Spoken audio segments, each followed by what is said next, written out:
పరలోకమందున్న మా తండ్రి, పరిశుద్ధాత్మదేవ ఈ వేళందు పనికిరన్న నిలబెట్టిన విధానం బట్టి నీకు స్తోత్రం. పరిశుద్ధాత్మదేవ అనే ఒంటరి వాడిని కాదు, మీ నాకు తోడైన విధానం బట్టి నీకు స్తోత్రం.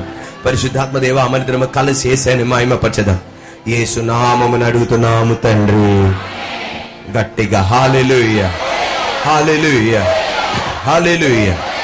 ఈ వేళ ధ్యాన నిమిత్తమై 1 సమూయేలు గ్రంథం 30వ అధ్యాయం 19వ వాక్యం. కుమారులేమి కుమార్తెలేమి దోపుడు సొమ్మేమి వారు ఎత్తుకొని పోయిన దానంతటిలో కొద్దిదేమి గొప్పదేమి ఏది తక్కువ కాకుండా దావీదు సమస్తమును రక్షించెను. నాతో పాటు చెప్పండి. కుమారులేమి కుమార్తెలేమి దోపుడు సొమ్మేమి వారు ఎత్తుకొని పోయిన దానంతటిలో కొద్దిదేమి గొప్పదేమి ఏది తక్కువ కాకుండా దావీదు సమస్తమును రక్షించెను.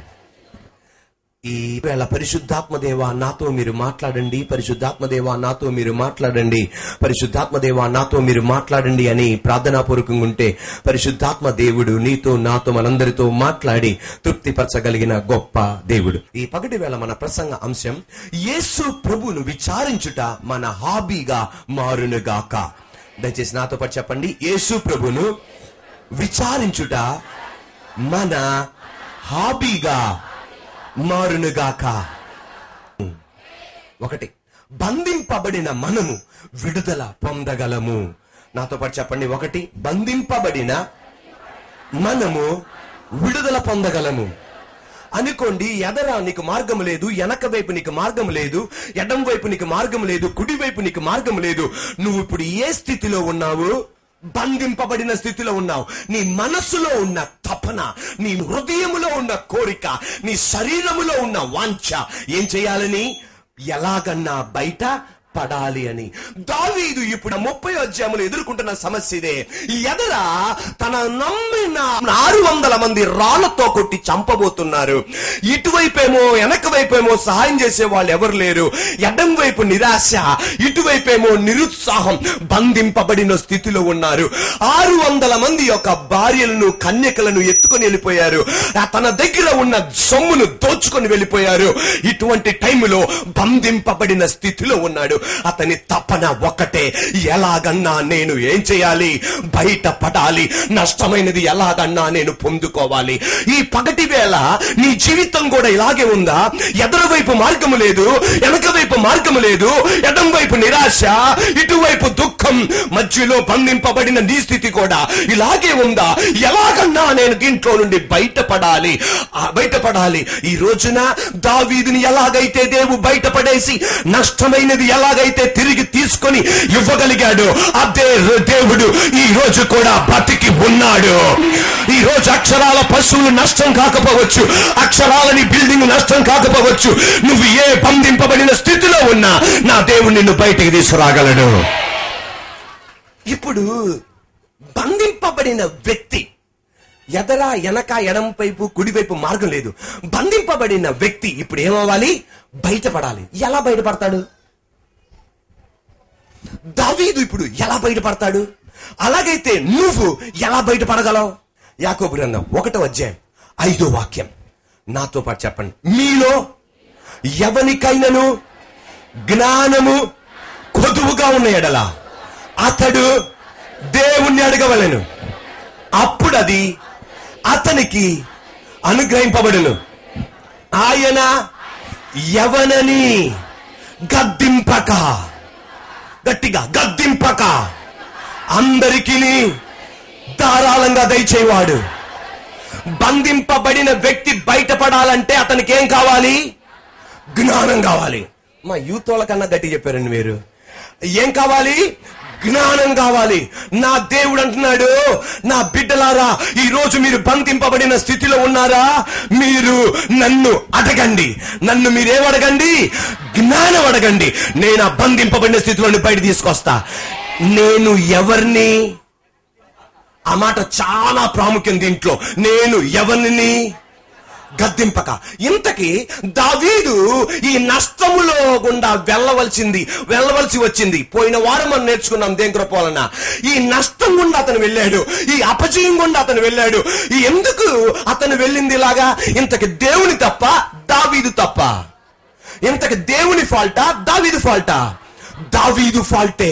కానీ దేవుడు అంటున్నాడు, నేను దావీదు నీ ఫాల్ట్ అయినా పర్వాలా, నువ్వు నన్ను అడుగు, నేను నిన్ను తప్పించే జ్ఞానం నీకు ఇస్తా.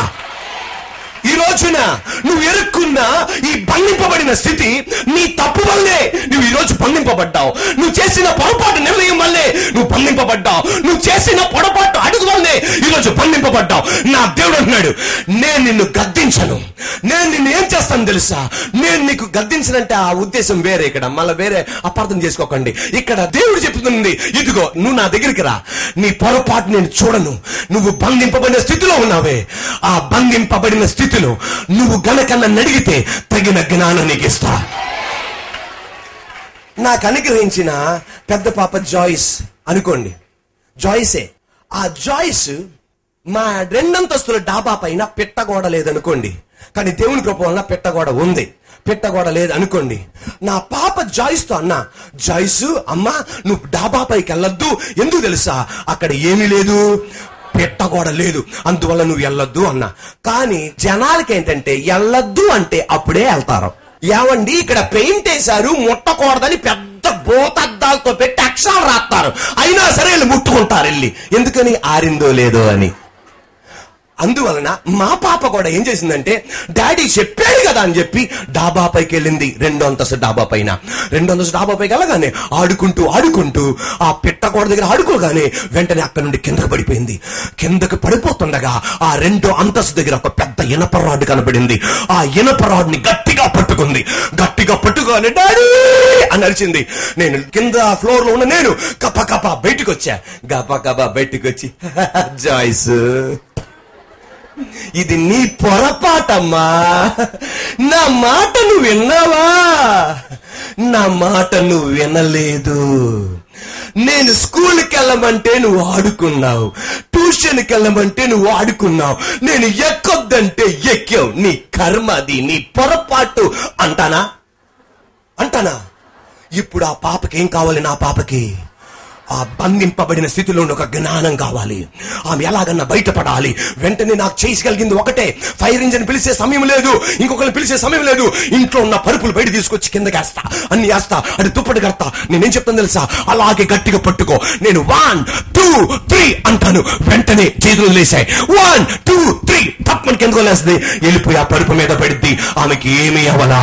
ఒక తండ్రి ఇలాగైతే సర్వశక్తి కలిగిన దేవుడు, దిస్ ఈస్ మై ఫాదర్.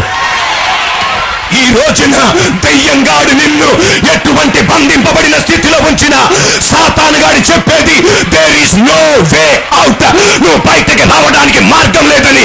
కానీ దెయ్యంగాడి అబద్ధాలను నీ హృదయంలోని తీసిపడే, దెయ్యంగాడి అబద్ధాలను నీ మనసులోని తీసిపడే. నేనే ఈ చెత్త తండ్రి ఇంత చేయగలిగితే, సర్వశక్తి కలిగిన దేవుడు బంధింపబడిన నిన్ను, నా దేవుణ్ణి జ్ఞానం అడిగో, నిన్న బయటికి లాగుతాడు. నిన్ను ఎలా బయట తీసుకోవాలో ఆయనకి తెలుసు. Are you ready? ఇంకొకటికి తెలియదు, నా దేవునికి తెలుసు. ఆ తండ్రిని అడుగు. ఆ తండ్రి ఏం చేస్తాడు? తగిన జ్ఞానం ఇస్తాడు. This is my father.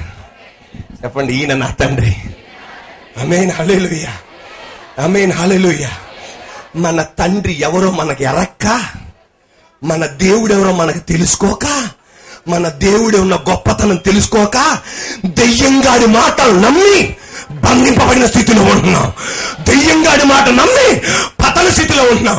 అందుకే దానియేలు ఒక మాట అంటాడు, ఈ మాటకి చెవులు పగిలిపోయేట ఆమెను అనాల, తెలుసు, చెవులోకి ఆమెను అనకండి. అందుకే దానియేలు ఎలాగంటాడు, తమ దేవుణ్ణి ఎరుగువారు గొప్ప కార్యములు చేసేదరు.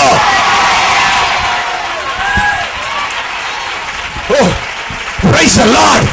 ఎందుకు తెలుసా? దయ్యమా, ఈ రోజు నన్ను బంధించావు, నా దేవుని జ్ఞానం అడుగుతున్నాను. ఇది నా పొరపాటు వల్లే నేను బంధింపబడ్డా, నా పొరపాటు నిర్ణయం వల్లే నేను బంధింపబడ్డా, నా పొరపాటు నిర్ణయం వల్లే నేను ఈ రోజు బంధింపబడ్డా. కానీ నన్ను బయటికి తీసుకొచ్చే జ్ఞానం దయచేవా దేవా. ఈ రోజు ఇటువంటి స్థితిలో ఉన్న